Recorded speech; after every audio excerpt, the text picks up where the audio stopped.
1895年，Tesla 嘅第5階實驗室被大火嚴重燒毀。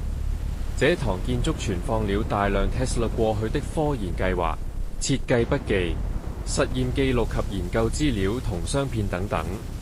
而同時最新的研究項目及實驗機械都在這裏實行。當他被通知發生火災後，第一時間趕到現場，但看見那近乎沒頂的毀滅令他崩潰了。